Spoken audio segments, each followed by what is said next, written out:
और अब आखिरी सवाल, अमेरिकी हुकूमत ऐसा क्यों करेगी? दिल थाम कर देखिए, मैं उम्मीद करता हूं कि आप बैठे देख रहे हैं। पहला, लैरी सिल्वरस्टीन, जिसने जुलाई 2001 में वर्ल्ड ट्रेड सेंटर खरीदा था।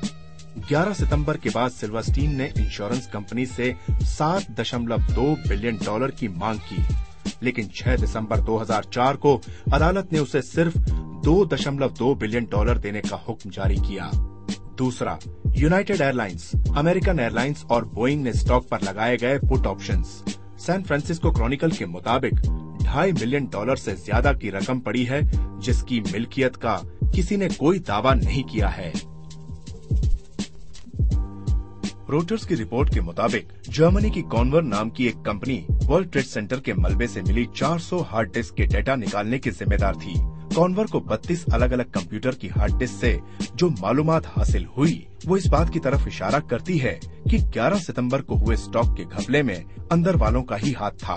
कॉन्वर कंपनी के एक माहिर रिचर्ड वॉगनर कहते हैं कि उन्हें शक है कि कुछ लोगों को पहले से ही जहाज टकराने का वक्त पता था, ताकि $100 मिलियन से ज्यादा की रकम वहां से हटा दें। वो ये समझ रहे थे कि मेन फ्रेम के तबाह हो जाने के बाद उनके ट्रांजैक्शन का पता नहीं लगाया जा सकेगा।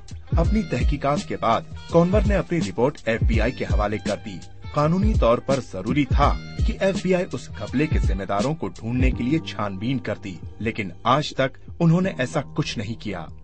CNS न्यूज ने बताया कि 1993 में जब वर्ल्ड ट्रेड सेंटर में बम धमाके हुए तो उस वक्त वर्ल्ड ट्रेड सेंटर की 4 नंबर बिल्डिंग के नीचे कुवैत का $1 बिलियन से ज्यादा का सोना रखा हुआ था, लेकिन 11 सितंबर 2001 को वहां पर रखे हुए सोने की असली कीमत का कोई खुलासा नहीं किया गया।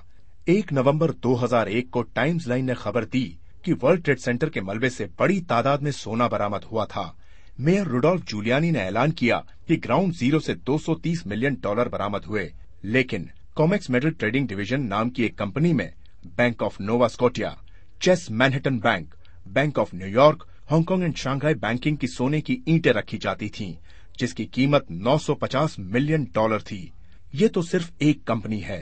सवाल, तो ये सब सोना गया कहां? नवंबर 2001 में जो सोना मिला था उसे याद कीजिए। रूटर्स ने खबर दी कि वर्ल्ड ट्रेड सेंटर के नीचे मौजूद डिलीवरी टनल में एक 10 पहियों वाला ट्रक सोने से भरा हुआ मिला था, लेकिन वहां से कोई लाश नहीं मिली। जैसे ही मजदूर सोने के करीब पहुंचे, जिम्मेदारों ने ग्राउंड जीरो के करीब आने जाने पर रोक लगा दी। उनके साथ FBI और खुफिया सर्विस के एजेंट भी मिले हुए थे। एक मजदूर, जिसे टनल से बाहर जाने का हुक्म दे दिया गया था, ने कहा, अगर मैं वहां नीचे जाने की कोशिश करता तो वो लोग मुझे गोली मार देते। भारी मशीन चलाने वाले और दूसरे मजदूर 100 से ज्यादा बंदूक वाले अफसरों की निगरानी में काम करते थे। वर्ल्ड ट्रेड सेंटर 4 का सोना वर्ल्ड ट्रेड सेंटर 5 के नीचे खाली डिलीवरी टनल में मिला। मैं समझता हूं कि ये कहना ठीक है कि वो लोग साउथ टावर से दूर भाग रहे थे। सवाल, उन्हें कैसे पता चला कि साउथ टावर गिरने वाला है, जबकि साउथ टावर के अंदर मौजूद आग बुझाने वालों को भी ये नहीं पता था कि वो टावर गिरने वाला है।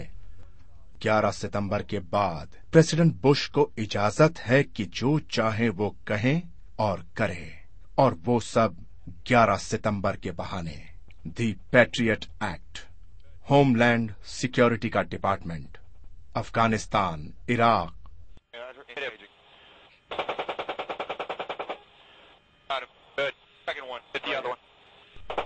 अब वक्त आ गया है कि अमेरिका को 11 सितंबर की हकीकत को कबूल कर लेना चाहिए। एक झूठ जिसने हजारों लोगों की जान ली है और जिसकी वजह से लाखों लोग मारे गए और मारे जाएंगे, सिर्फ इसलिए कि हजारों करोड़ डॉलर कमा सके।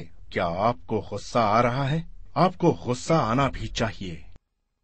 11 सितंबर का सच जानने और तहकीकात करने की हर कोशिश का मजाक उड़ाया गया और मुखालफत की गई।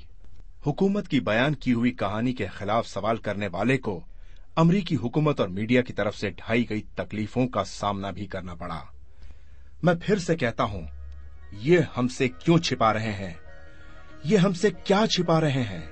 और दुनिया के लोग कब जागेंगे और इसके खिलाफ आवाज उठाएंगे? अब जबकि आपको इसका सबूत भी मिल गया है, आप इसके बारे में क्या करेंगे? क्या आप अमेरिका की बताई हुई कहानी को आंख बंद करके मान लेंगे, या आप इस मामले में और जानकारी हासिल करेंगे? क्या आप ये बातें दूसरों को बताएंगे या कहेंगे इससे मेरा क्या लेना देना? पूरी दुनिया को अगवा कर लिया गया है, लेकिन उसे अगवा अल कायदा ने नहीं किया है और ना ही ओसामा बिन लादेन ने, बल्कि कुछ जालिमों ने जो पूरी दुनिया पर अपनी धौंस जमाए रखने के लिए कुछ भी करने के लिए तैयार हैं।